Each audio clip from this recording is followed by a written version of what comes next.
The matchmaker's parlor smelled of rosewater and regret when Arabella Dixon walked through the door on that blistering July afternoon in 1878, her leather boots clicking against the wooden floorboards of Mrs. Wilhelmina Carpenter's establishment in Gunnison, Colorado. Arabella had sworn she would never set foot in such a place, but desperation had a way of rewriting a woman's principles, especially when she had been jilted 3 times in 2 years, and her father's debts meant she needed a husband who could provide stability rather than poetry. Mrs. Carpenter looked up from her leather-bound ledger, her silver spectacles catching the light streaming through lace curtains. She was a formidable woman in her 50s, with hair pulled back so severely it seemed to lift her eyebrows into a permanent expression of skepticism. She had matched over 200 couples in her 15 years as Gunnison's premier matchmaker, and she prided herself on knowing exactly which personalities would complement each other like pieces of an intricate puzzle. "Miss Dixon," Mrs. Carpenter said, her voice carrying the faint trace of a Boston accent that marked her as an Easterner who had migrated west with her late husband. "I had wondered when you might pay me a visit. Please, sit down." Arabella lowered herself into the velvet chair across from the matchmaker's desk, acutely aware of how her simple calico dress contrasted with the refined furnishings surrounding her.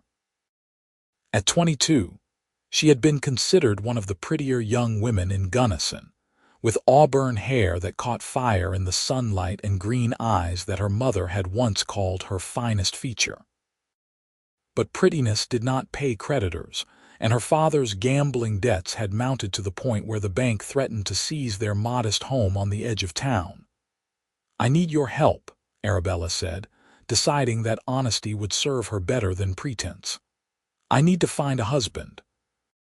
A practical one." Mrs. Carpenter's lips curved slightly, not quite a smile but close to it. "Practical, not romantic then." "Romance has not served me well," Arabella replied, thinking of Thomas, who had courted her beautifully before running off with a saloon girl. Then there was James, who had promised her the world before his wife from Kansas City had shown up looking for him. And finally, William, who had simply changed his mind 2 weeks before their planned wedding, deciding instead to seek his fortune in the California gold fields. "I need someone reliable, someone with means, someone who will not abandon me." The matchmaker opened her ledger, running her finger down a list of names. "I have several suitable gentlemen. There is Mr. Hartford, the banker. He is 43, widowed, with excellent prospects. Or perhaps Mr. Thornton, who owns the lumber mill. He is 35 and quite financially secure." Arabella listened as Mrs. Carpenter described half a dozen men, each one sounding more tedious than the last. But she nodded politely, understanding that her situation did not afford her the luxury of waiting for lightning to strike her heart. She was about to agree to meet Mr. Hartford when the door to the parlor burst open with such force that both women startled in their seats. A mountain of a man filled the doorway, and Arabella's first thought was that a bear had somehow learned to walk upright and wear buckskin. He stood well over 6 feet tall, with shoulders so broad they nearly brushed the door frame. His hair was dark brown and fell past his collar, slightly unkempt as though he had been traveling. A thick beard covered the lower half of his face, but it could not hide the strong jaw beneath. His arms, visible where his shirt sleeves were rolled to his elbows, were corded with muscle that spoke of years of hard labor. Everything about him radiated raw, untamed strength. "Mrs. Carpenter," he said, his voice a deep rumble that seemed to vibrate through the floorboards, "I need a wife." The matchmaker's expression shifted from surprise to something Arabella could not quite identify. Disapproval, perhaps, mixed with curiosity. "Mr. Everett," Mrs. Carpenter said carefully, "I was not expecting you." Did not know I was coming myself until this morning, the man replied, stepping fully into the room. His boots were caked with mud, and he smelled of pine trees, leather, and something wild that Arabella could not name. His eyes, she noticed, were an unusual shade of gray, like storm clouds gathering over the mountains. My brother says I need to settle down, says a man cannot live his whole life in the high country alone. So here I am. Yates Everett was a legend in Gunnison, though Arabella had never actually seen him before this moment. He lived somewhere high in the Rocky Mountains, in a cabin he had built with his own hands, and he came down to town perhaps 3 times a year to trade furs and buy supplies. People spoke of him in hushed tones, sharing stories of his incredible strength and his preference for solitude. Some said he was running from something. Others claimed he simply hated civilization. A few of the more romantic souls in town insisted he was nursing a broken heart. Mrs. Carpenter cleared her throat. Mr. Everett, perhaps you could return tomorrow when I have had time to review my available ladies and make appropriate introductions. I am here now, Yates said with a shrug that demonstrated the impressive breadth of his shoulders. His gaze shifted to Arabella for the first time, and she felt the full weight of those gray eyes assessing her. She lifted her chin, refusing to be intimidated even as her heart hammered against her ribs.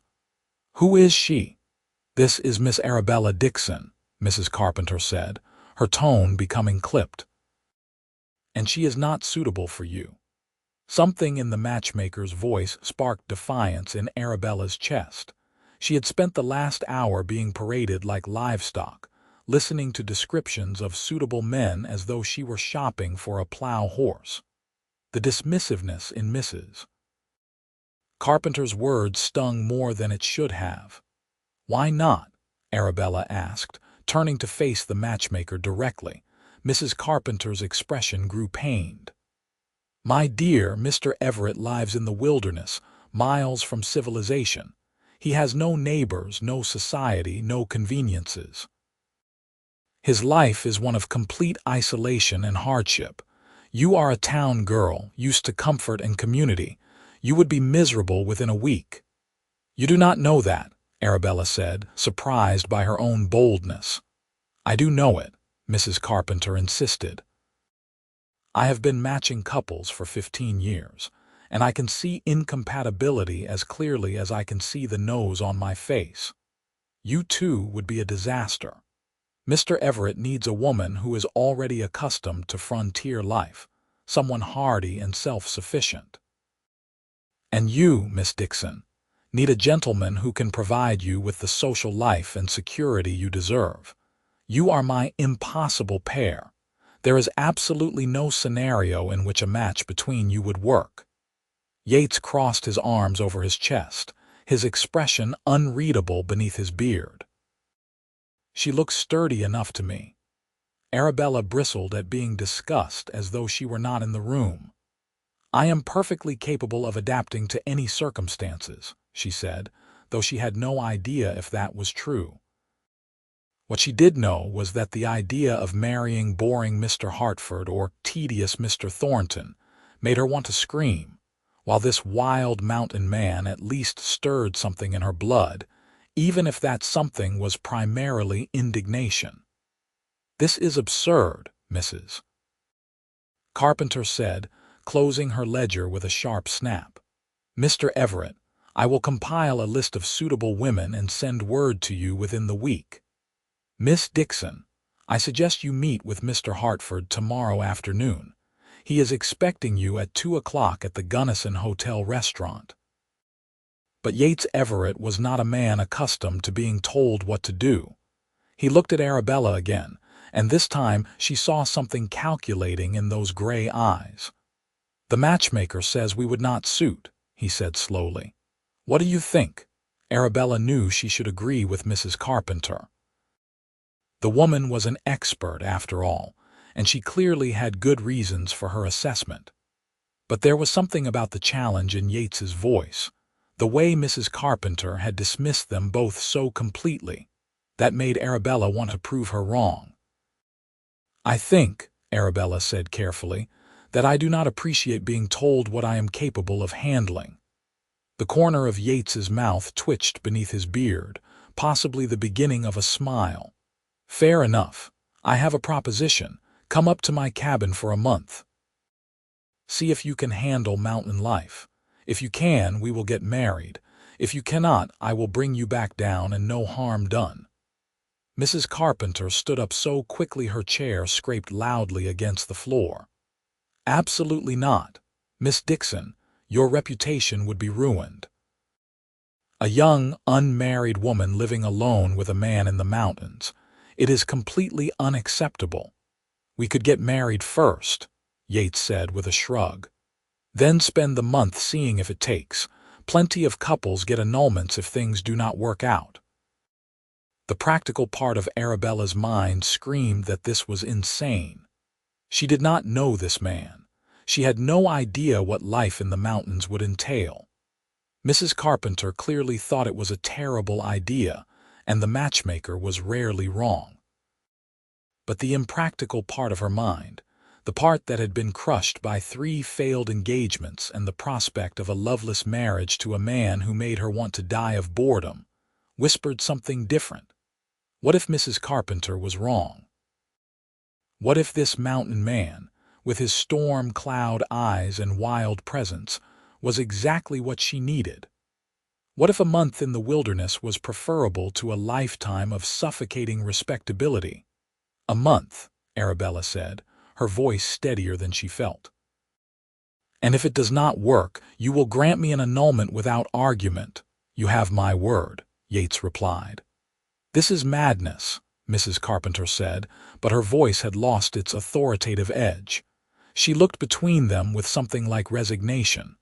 "You are making a terrible mistake." "Both of you." "Maybe," Yates said, "but it is our mistake to make." 3 days later, Arabella stood beside Yates Everett in front of Reverend Patterson in Gunnison's small wooden church. She wore her best dress, a green cotton affair that brought out the color of her eyes, and she had pinned her auburn hair up in a style her mother had taught her years ago. Yates had cleaned up considerably, though he had refused to cut his hair or beard.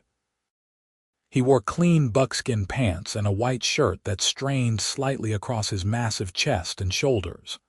The ceremony was brief and practical, with no flowers or music.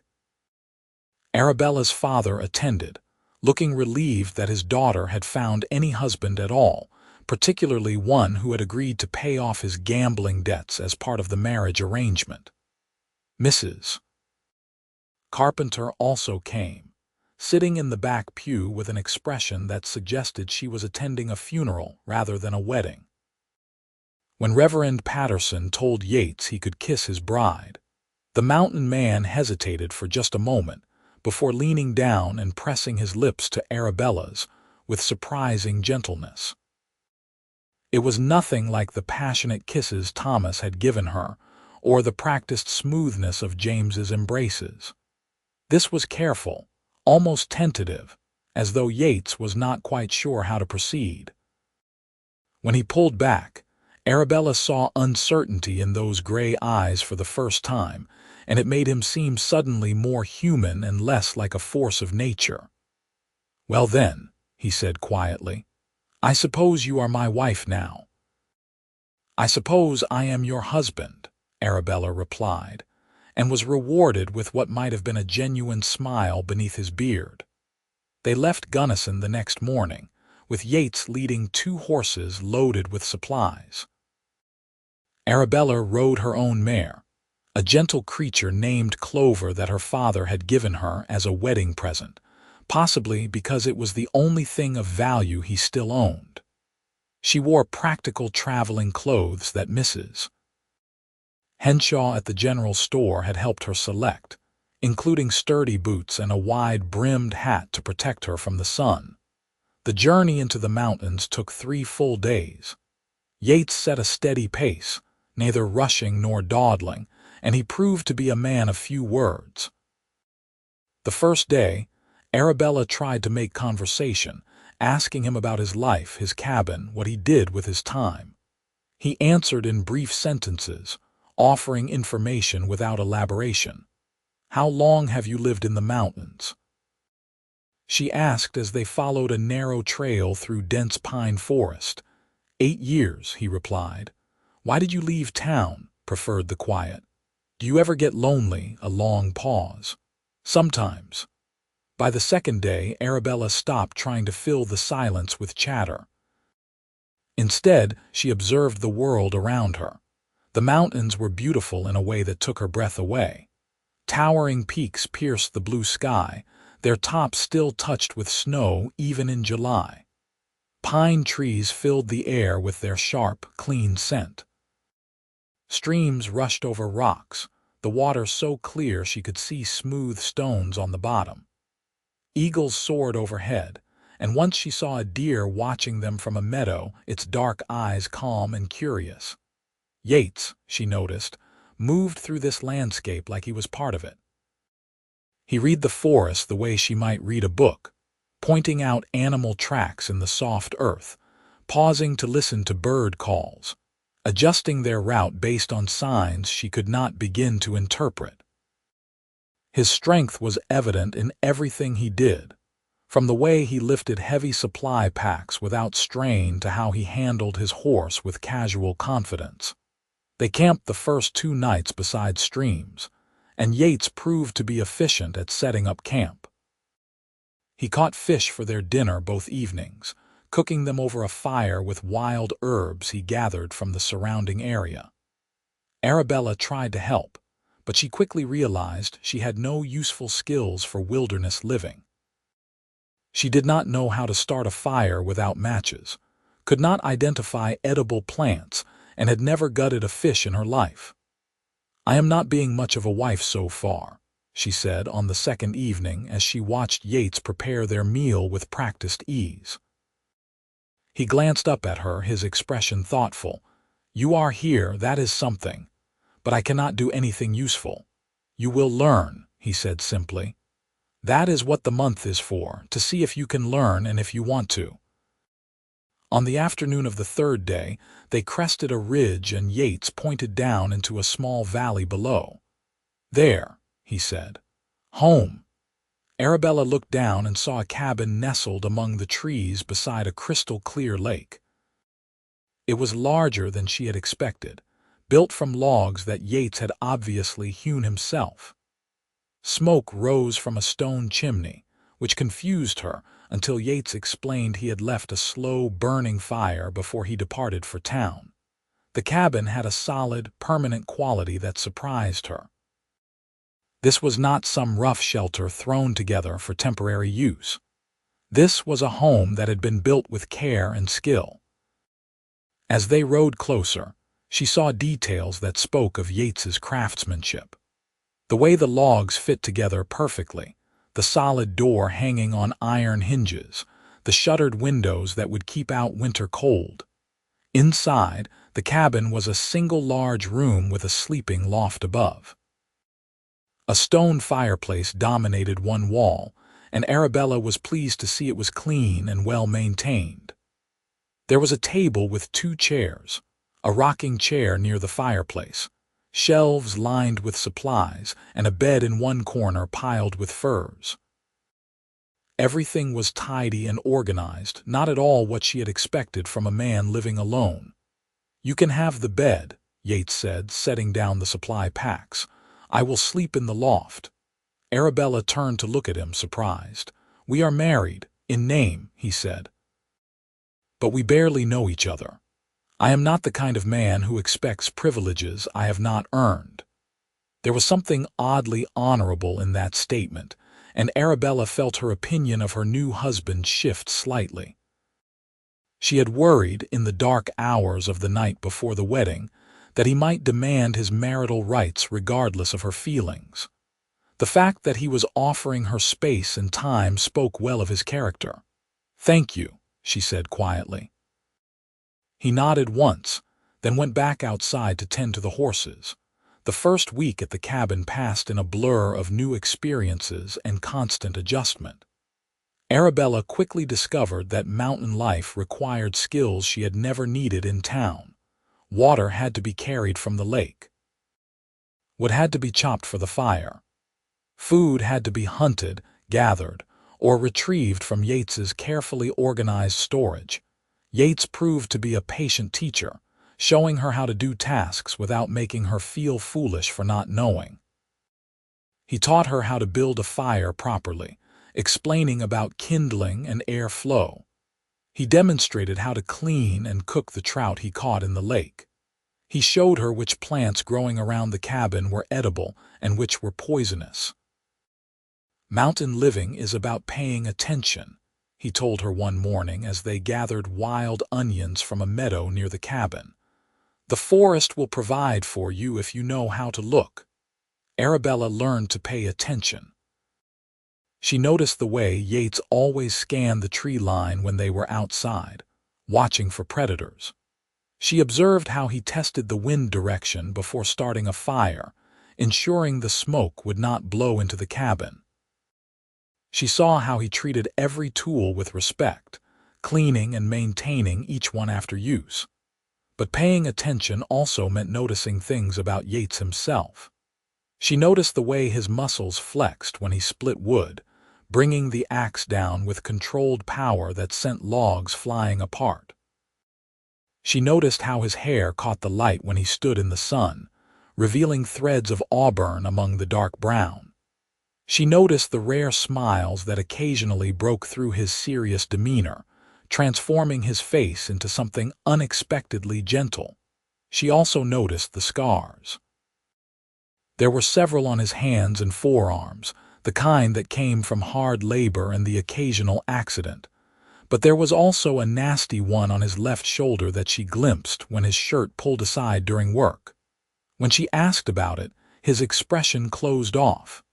"Bear," he said shortly. "5 years ago, I was careless. It must have been terrifying." "It was educational," he replied, and would say nothing more about it. At night, they sat by the fire and Yates would work on various projects while Arabella read from the small collection of books he kept on a shelf. She was surprised to discover he owned books at all, and even more surprised by the selection. Shakespeare, Homer, Thoreau, and several volumes of poetry. "I did not expect to find Walden in a mountain cabin," she said one evening, holding up the worn book. Yates looked up from the leather harness he was mending. "Why not? Thoreau understood what it meant to live deliberately. That is what I am doing up here." "Living deliberately," Arabella repeated, considering the phrase. "Is that what you call it? What would you call it?" "Hiding," she said, then immediately wished she could take the word back when she saw his expression harden. But instead of getting angry, Yates set down his work and looked at her steadily. "Maybe that is what it started as," he admitted, "but it became something more. It became about figuring out who I am when all the noise is stripped away, when there is no one to perform for or impress, just me and the mountain and the work of staying alive." "Who are you then?" Arabella asked softly, "without the noise?" He was quiet for a long moment, the firelight casting shadows across his bearded face. "Still figuring that out," he finally said. "Who are you, Arabella Dixon Everett?" The use of her new full name sent a strange flutter through her chest. "I do not know any more," she admitted. "I thought I did. I thought I was a woman who wanted romance and excitement, but romance kept disappointing me, and excitement mostly brought pain. Now I am a woman living in a cabin in the mountains with a stranger for a husband, and honestly, I feel more myself than I have in years." Something shifted in the air between them, a charge like the feeling before a thunderstorm. Yates held her gaze, and Arabella saw heat kindle in those gray eyes, quickly banked but unmistakable. "The month is not over yet," he said, his voice rough. "You might change your mind."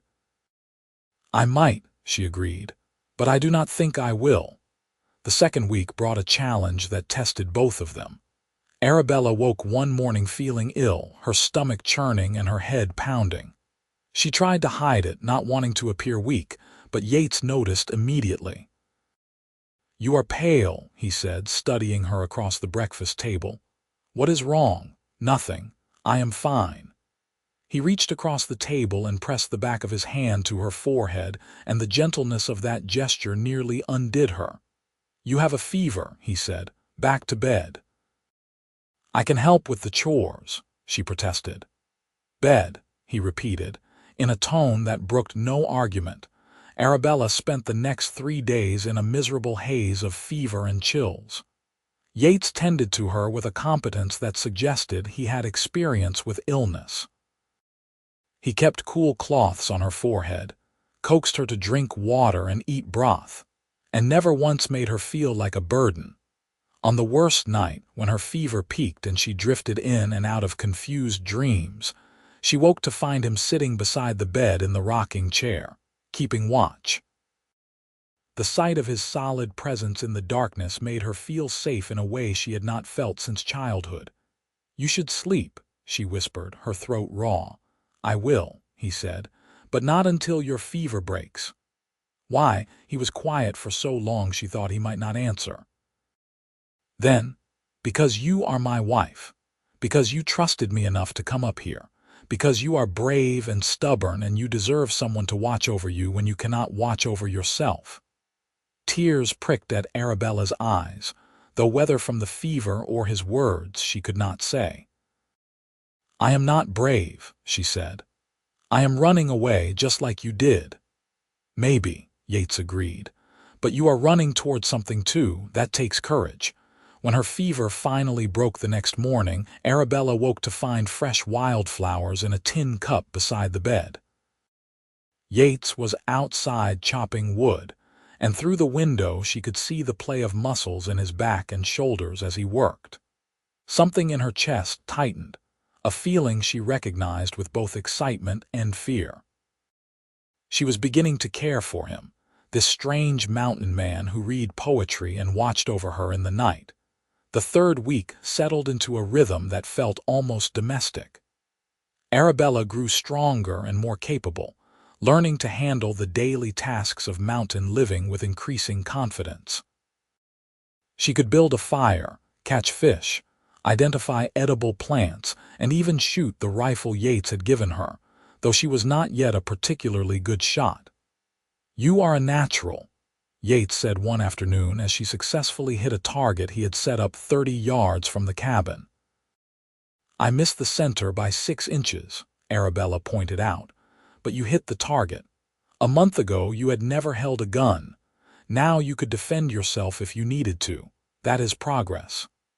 They began talking more, the conversation stretching longer each evening. Yates told her about his childhood in Missouri, where he had grown up on a farm with 2 brothers and a sister. He described how he had come west at 19, looking for adventure and fortune like so many young men of his generation. "I worked in the mines for 2 years, he said, his expression distant with memory. "Made good money but hated every minute underground, felt like being buried alive. Then I worked as a logger, a ranch hand, even spent 6 months as a deputy in a town south of here." "What happened?" Arabella asked. "Why did you leave civilization behind?" His jaw tightened. "There was a woman, Rachel. She was the sheriff's daughter, beautiful and smart and everything I thought I wanted. We were engaged to be married. Then I found out she had been carrying on with a gambler who passed through town every few months. She said she loved us both, could not choose. The gambler did not want to marry her, just wanted her company when he was in town. So she figured she would marry me for respectability and keep him for excitement."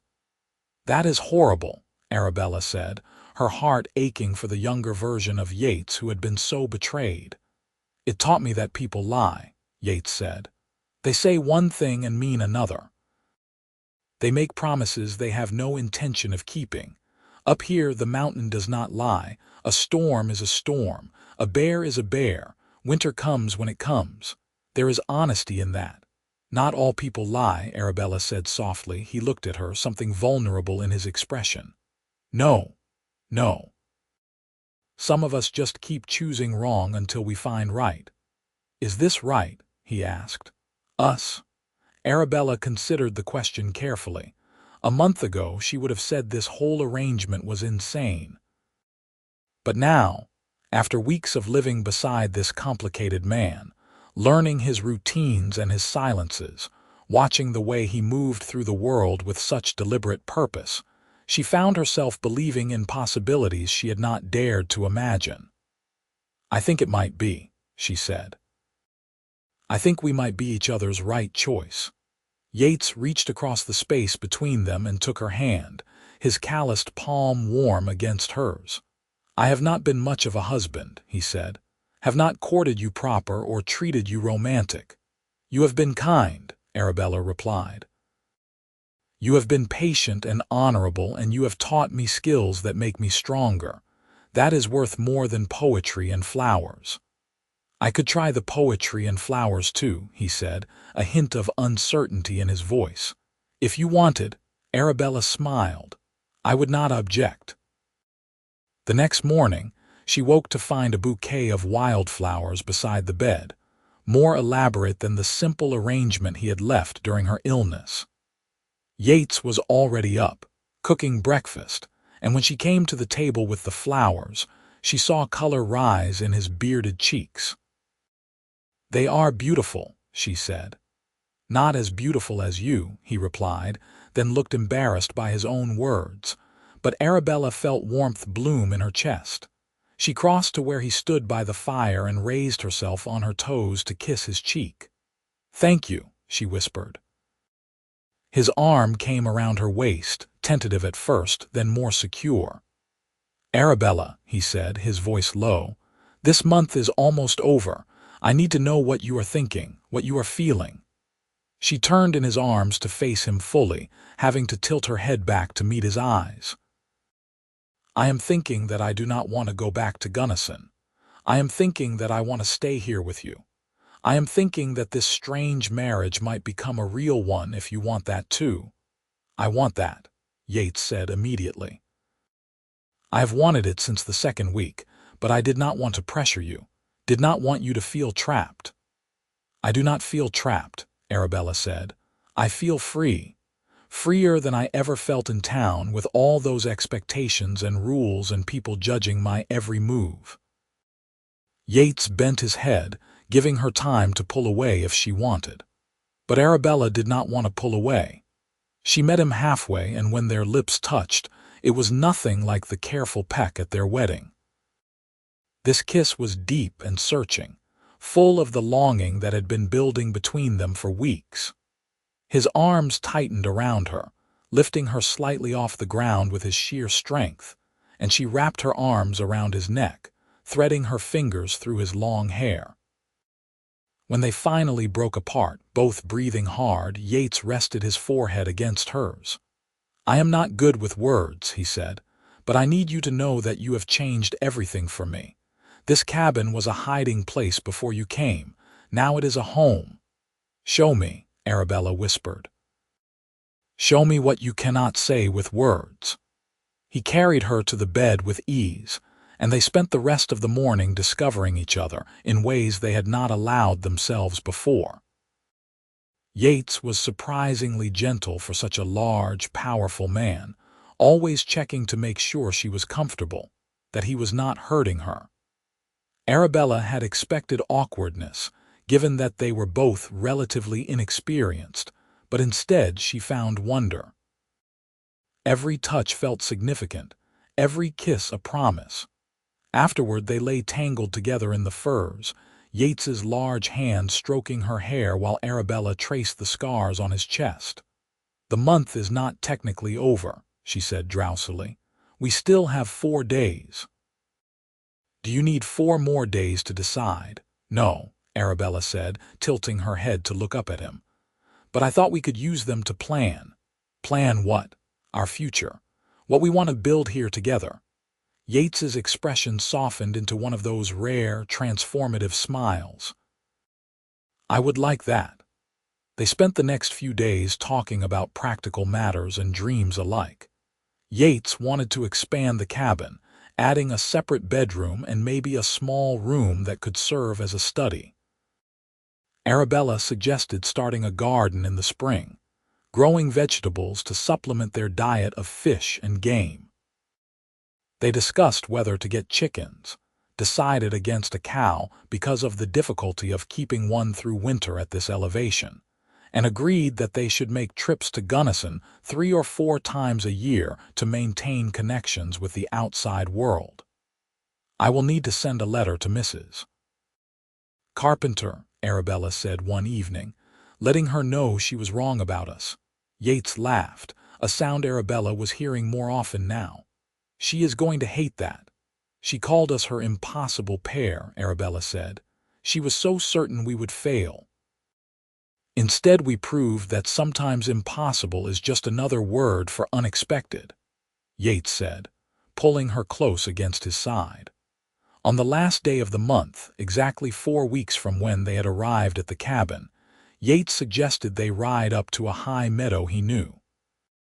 They packed a lunch and took the horses up a steep trail that tested Arabella's riding skills but rewarded them with stunning views.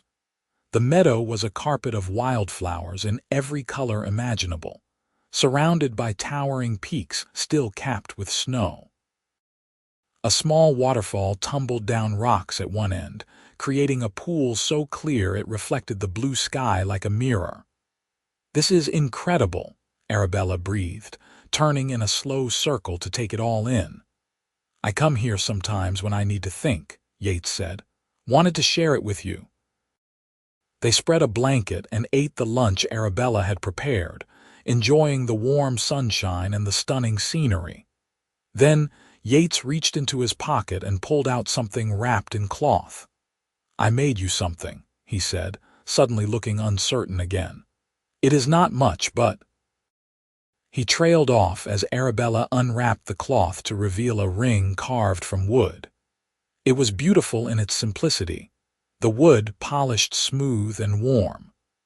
Looking closer, she could see he had carved tiny flowers around the band, each one perfect in detail. "Yates," she whispered, overcome with emotion. "It is beautiful." "I know it is not gold or silver," he said, "but I wanted you to have a real wedding ring, something I made with my own hands." Arabella slipped off the plain gold band she had worn since their hurried wedding ceremony and held out her left hand. "Put it on." Yates slid the wooden ring onto her finger with hands that trembled slightly. It fit perfectly, as though he had somehow known the exact size without measuring. "I love you," Arabella said, the words coming easily now. "I know we have only known each other a month, and I know this started as a practical arrangement, but I love you, Yates Everett. I love your strength and your gentleness. I love how you read poetry and build things with your hands. I love that you see me as capable even when I feel lost. I love our life here, and I want to spend the rest of my life building more of it with you." Yates's gray eyes shone with emotion. "I love you too," he said, his voice thick. "You are the bravest person I have ever met, coming up here with a stranger, learning a completely new way of living, never complaining even when things were hard. You make me want to be better, softer, more connected to the world. You make this cabin feel like a home instead of a hiding place."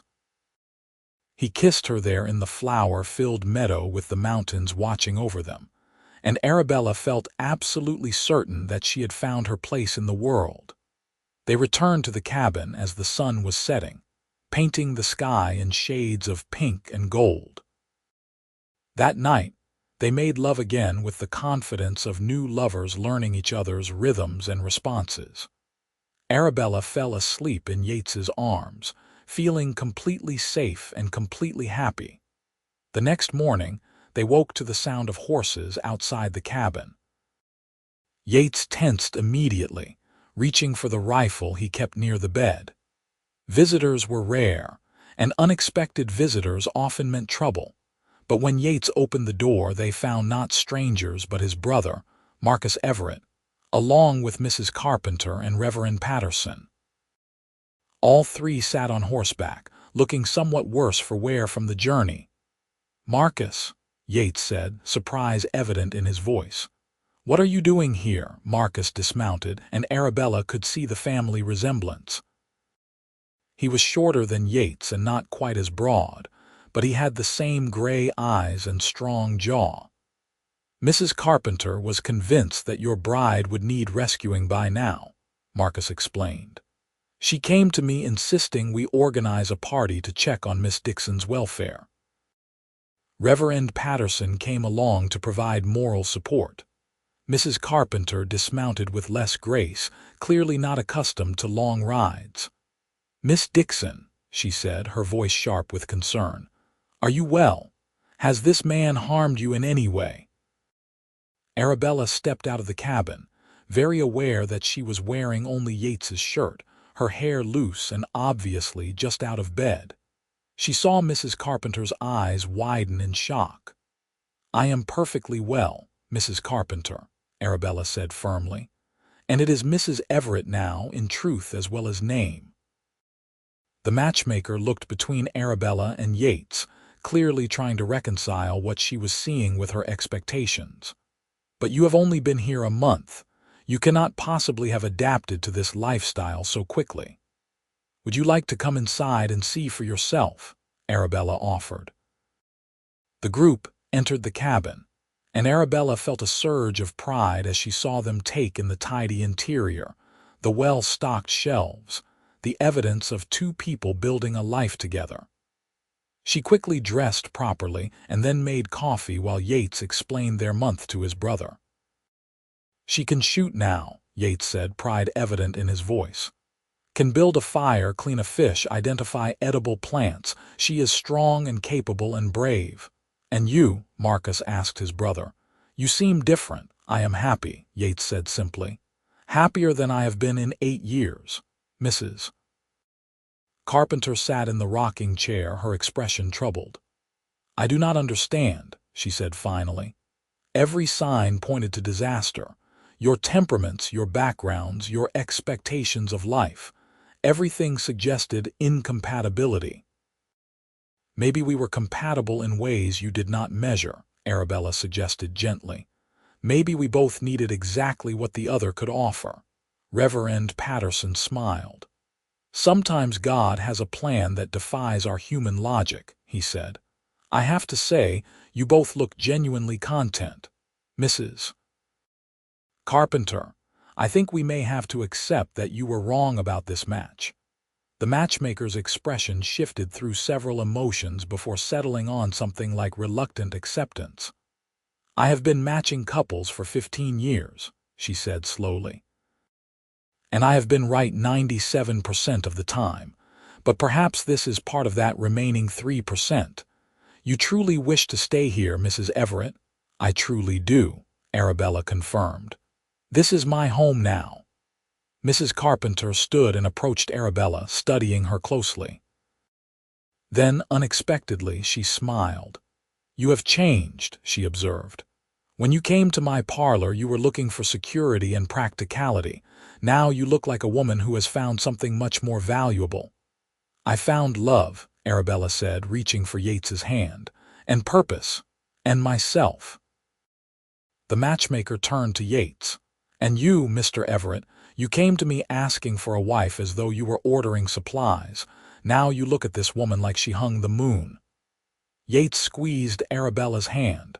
"She did," he said simply. "In every way that matters." Mrs. Carpenter sighed.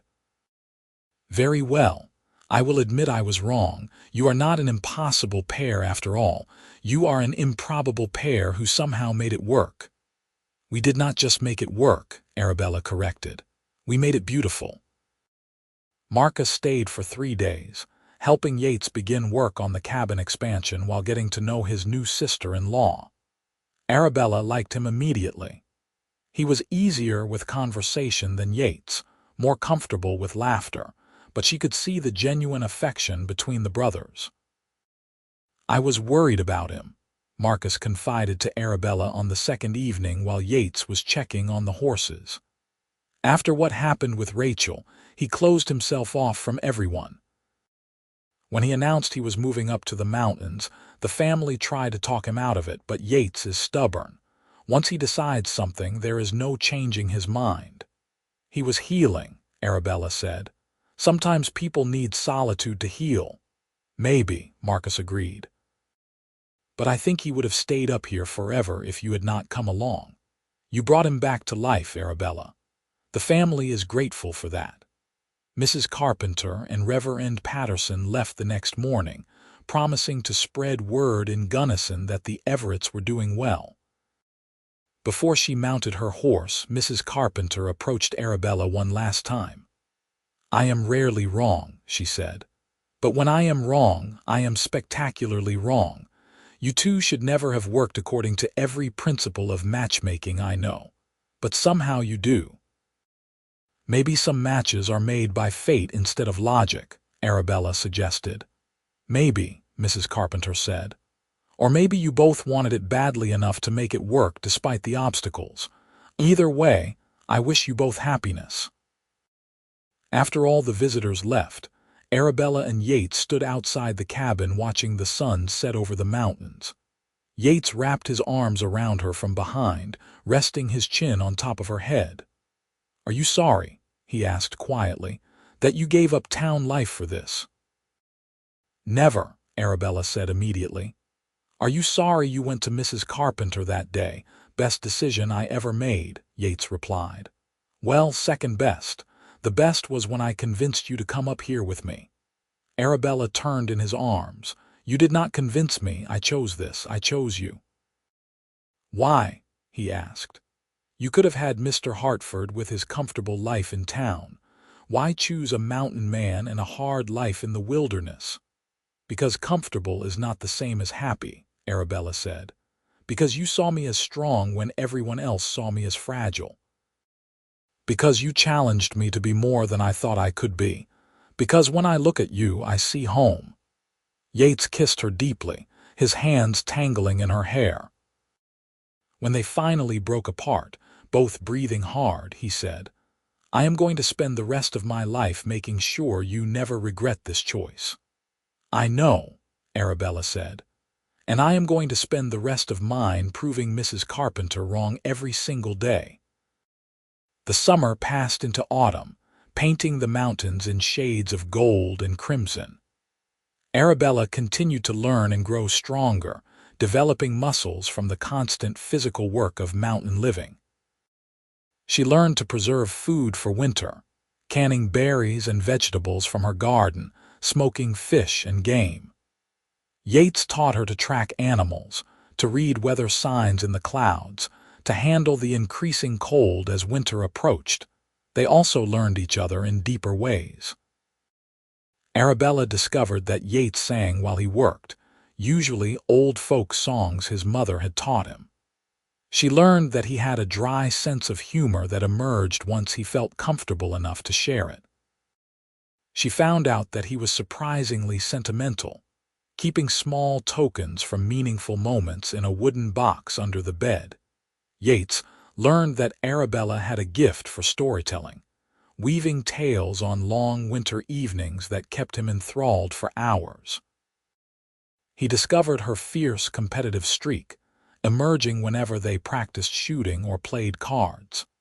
He realized she had a talent for healing, gathering herbs and creating remedies based on instinct as much as knowledge. Winter came early that year, with the first snow falling in late October. Yates had prepared thoroughly, and the cabin was well stocked with firewood and provisions. On the first truly cold night, with wind howling around the cabin and snow piling against the walls, Arabella and Yates lay together in bed, surrounded by furs and each other's warmth. "Are you scared?" Yates asked, knowing this was her first mountain winter. "No," Arabella said truthfully. "I know you will keep us safe. Besides, I kind of like the idea of being snowed in with you for months." Yates laughed. "You might get tired of me by March." "Never," Arabella said. "I could spend 100 winters with you and never get tired." "Good," Yates said, Because I am planning on at least 50. The winter was indeed harsh, with temperatures dropping far below freezing and snow piling taller than the cabin walls. But inside, Arabella and Yates created their own warmth. They read together by firelight, Arabella often sitting between Yates's legs with her back against his chest while he read aloud from Shakespeare or Homer. They cooked elaborate meals, experimenting with their limited ingredients to create variety. They made love frequently, learning every inch of each other's bodies, discovering what brought pleasure and joy. On the darkest nights, they talked about the future. Yates wanted to build a second cabin, a smaller one that could serve as a workshop where he could do more elaborate woodworking. Arabella dreamed of expanding her garden, maybe even building a small greenhouse to extend the growing season. They both wanted children eventually, though they agreed to wait a few years, wanting time to simply be husband and wife before adding the complexity of parenthood. "You ever miss town?" Yates asked one February evening during a particularly fierce blizzard. Arabella considered the question honestly. "Sometimes I miss certain people," she admitted. "My father, despite his flaws. Mrs. Henshaw at the general store was always kind to me. But do I miss the town itself, the gossip and the judgment and the constant pressure to conform? Never." "We could visit more often once the weather clears," Yates offered. "I know this isolation is not what you grew up with." "This is not isolation," Arabella said firmly. "I have you, we have each other. That is the opposite of isolation." Spring arrived in late April, transforming the world from white to green almost overnight. The snow melted, revealing the earth beneath, and soon wildflowers bloomed everywhere. Arabella threw herself into gardening with enthusiasm, creating a large plot behind the cabin where she planted seeds they had ordered from Gunnison during a brief trip in March. That trip had been Arabella's first time back in town since the wedding. People had stared at her in surprise, seeing how she had changed. She was leaner and stronger, her hands calloused from work, her skin browned from sun despite her hat. She moved with new confidence, and when people asked if she was happy in the mountains, she told them honestly that she had never been happier. They had dinner with her father, who seemed smaller and frailer than Arabella remembered. But he was sober, having finally stopped gambling after his debts were paid. He looked at his daughter with something like awe. "You are so different," he said. "Strong, capable, I barely recognize you." "I am who I always could have been," Arabella told him. "I just needed the right circumstances to become her." They also visited Mrs. Carpenter, who greeted them with surprising warmth. "My impossible pair," she said with a smile, "or should I say my improbable success story. I have been telling everyone about you too." "What do you tell them?" Yates asked. "That sometimes the best matches are the ones that defy all logic," Mrs. Carpenter said. "That sometimes people surprise you, and that maybe, just maybe, I do not know everything about love after all." Back at the cabin, spring turned to summer, and Arabella's garden flourished beyond her expectations. She spent long days tending to vegetables, herbs, and even some flowers she had planted purely for their beauty.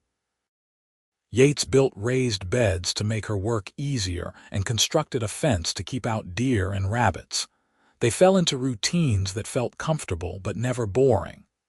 Mornings began with coffee on the porch, watching the sun rise over the mountains. Days were filled with work, but always work done together or in comfortable parallel.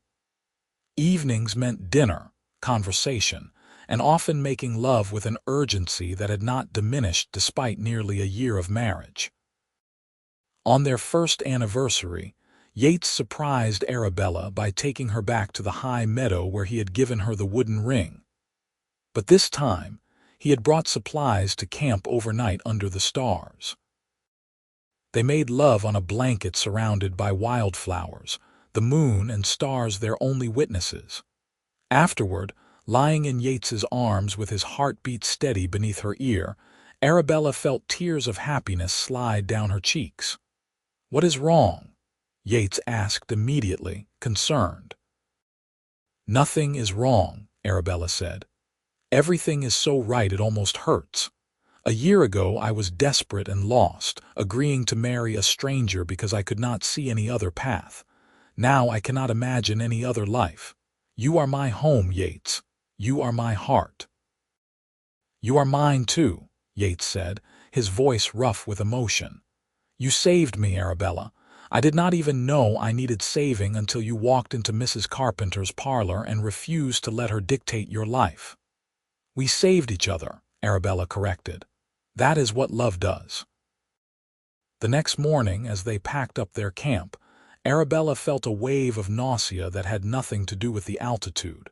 She had been feeling odd for a few weeks now, her body changing in subtle ways she was just beginning to recognize.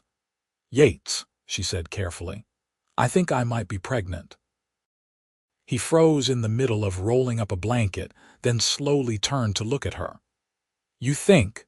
"I am not certain," Arabella admitted, "but all the signs point to it. My monthly courses have not come for 2 months, and I have been feeling sick in the mornings." Yates crossed to her in 3 long strides and pulled her into his arms. "A baby," he said wonderingly. "We are going to have a baby." "Are you happy?" Arabella asked, suddenly uncertain. They had talked about waiting a few more years. "I am terrified," Yates admitted, "and thrilled, and completely unprepared. But yes, I am happy." "Are you?" Arabella thought about it, examining her feelings honestly. They had not planned this, and having a baby in the mountains would bring challenges she could barely imagine. But beneath the uncertainty was a fierce joy. "I am happy," she confirmed. "Scared, but happy."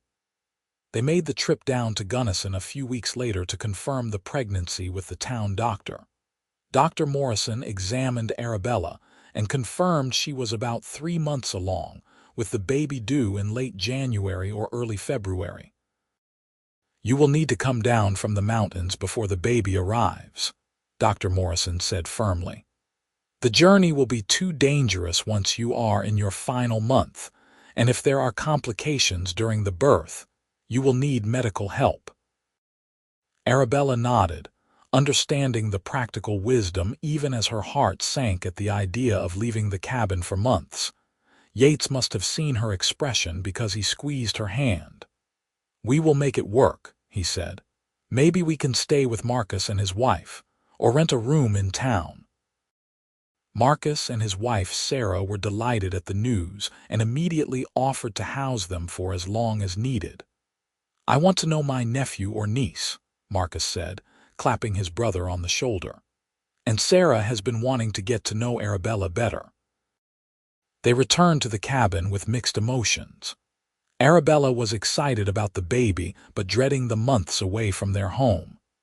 Yates threw himself into preparing, building a cradle from smooth pine wood and carving toys for a child they had not yet met. As autumn arrived again, painting the mountains in brilliant colors, Arabella's pregnancy became more obvious. Her belly swelled, and she felt the baby move inside her, tiny flutters that became stronger kicks as the weeks passed. Yates would place his large hand on her stomach, marveling at each movement. "She is strong," he would say. "He is restless," Arabella would counter, and they would laugh about their assumption that they each knew the baby's gender. In late November, before the serious snows began, they made the journey down to Gunnison. Leaving the cabin was harder than Arabella had expected. She stood in the doorway, memorizing every detail while Yates banked the fire and secured the shutters. "We will be back in spring," Yates promised. "This is just temporary."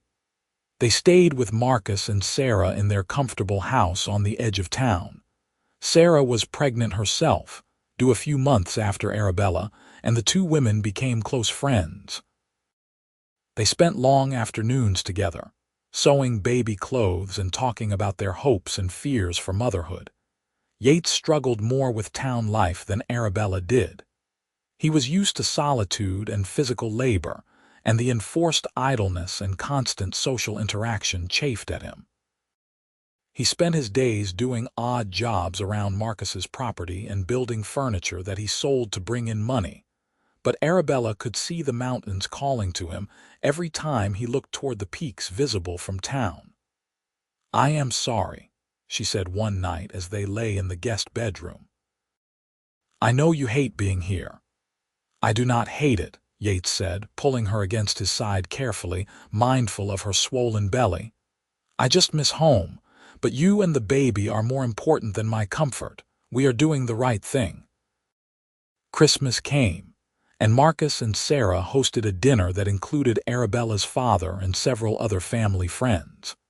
It was strange for Arabella to be surrounded by so many people after months of having only Yates for company, but it was also nice. Her father gave her a beautiful blanket he had purchased for the baby, and she saw genuine happiness in his eyes when he looked at her. "You are glowing," he said. "Marriage and motherhood suit you." "Love suits me," Arabella corrected gently. As January turned to February, Arabella grew increasingly uncomfortable. The baby seemed to be taking up every available inch of space inside her, making it difficult to sleep or eat or breathe comfortably. Yates hovered anxiously, trying to anticipate her every need. "I am fine," she kept telling him. "Women have been having babies since the beginning of time." "But this is my baby," Yates said, "and my wife. I am allowed to worry." On a cold February night with snow falling gently outside, Arabella's labor began. It started with a dull ache in her back that gradually intensified into waves of pain that took her breath away. Sarah fetched Dr. Morrison while Yates held Arabella's hand, his face pale beneath his beard. "I do not know what to do," he admitted, looking more frightened than she had ever seen him. "Just stay with me," Arabella said between contractions. "Do not leave me." "Never," Yates promised. The labor lasted 14 hours, long enough that Arabella began to think it would never end. But finally, as dawn broke over Gunnison, she gave one last tremendous push and heard the most beautiful sound in the world, her baby's first cry. "It is a girl," Dr. Morrison announced, placing the squalling infant on Arabella's chest. "A healthy, beautiful girl." Arabella looked down at her daughter, at the tiny red face and dark hair, and felt her heart expand in ways she had not known were possible. Yates leaned over them both, his eyes wet with tears, and touched one massive finger to the baby's tiny hand. She immediately grasped it, her grip surprisingly strong. "She knows her daddy," Arabella said softly. "She is perfect," Yates breathed. "You are both perfect." They named her Rose Wilhelmina Everett. Rose for the wildflowers that had surrounded them when Yates first told Arabella he loved her, and Wilhelmina for Mrs. Carpenter, the matchmaker who had brought them together despite her doubts. When Mrs.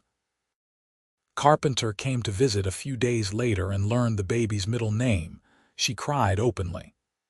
"I cannot believe you named her after me," she said, holding little Rose with surprising gentleness. "Especially after I was so wrong about you both." "You were not wrong," Arabella said. "You just could not see what we would become together. And honestly, neither could we. But you brought us to each other, and that is worth honoring." They stayed in Gunnison until March, giving Arabella time to recover and Rose time to grow a bit stronger before the journey back to the mountains. Yates used the time to stockpile supplies, knowing they would need extra provisions with a baby to care for. Finally, on a bright March morning with the first hints of spring in the air, they made the journey home. Rose rode in a carrier Yates had designed, strapped securely to Arabella's chest. The baby seemed fascinated by the changing scenery, her dark eyes wide as they climbed higher into the mountains. When the cabin came into view, Arabella felt tears prick her eyes. "Home," she said simply. "Home," Yates agreed. The first few months with a baby were harder than Arabella had anticipated. Rose was a good baby overall, but she needed constant attention, and the work of caring for an infant while also managing the demands of mountain living tested Arabella in new ways. But Yates was an involved father, sharing the burden of night feedings and diaper changes, soothing Rose when she cried, marveling over every tiny developmental milestone. "She smiled at me today," he would announce with pride. "A real smile, not just gas." As Rose grew, she became a mountain baby through and through. She napped in her carrier while Arabella worked in the garden. She learned to recognize bird calls before she learned to talk. Her first steps were taken on the cabin porch, with both parents cheering her on. By the time Rose was 2 years old, Arabella was pregnant again. This time, they were more prepared, and the pregnancy felt easier despite the challenges of caring for a toddler. They made the trip to Gunnison in November, and in early January, Arabella gave birth to a son they named Jasper Marcus Everett. Where Rose had been calm and observant, Jasper was energetic and loud from his first breath. He demanded attention and gave affection freely, and Yates adored both his children with a fierce protectiveness that still somehow remained gentle. "Our family is complete," Arabella said one evening when Jasper was 6 months old. She sat in the rocking chair with the baby nursing while Rose sat on the floor at Yates's feet, listening to him read from a picture book. "Is it?" Yates asked, looking up with a smile. "I would not mind another few. Ask me again in a couple of years," Arabella said with a laugh. But their family remained at 4. Arabella did not get pregnant again, and after a while they both agreed that 2 children were perfect for their life in the mountains. Rose and Jasper grew up wild and free, learning to track animals and identify plants, to fish and hunt, to respect the wilderness that was their home. The years passed in a blur of seasons and milestones. Rose's first day helping in the garden, Jasper's first successful fishing trip, family outings to the high meadow, winters spent cozy in the cabin, summers filled with adventure, trips to Gunnison to visit family and maintain connections to the wider world. Arabella's father passed away when Rose was 7 and Jasper was 5. It was peaceful in his sleep, and when Arabella stood at his grave, she felt sadness but also gratitude. He had lived long enough to know his grandchildren, to see his daughter truly happy, to make peace with his past mistakes. Mrs. Carpenter retired from matchmaking when she turned 70, closing her parlor and moving in with her niece in Denver.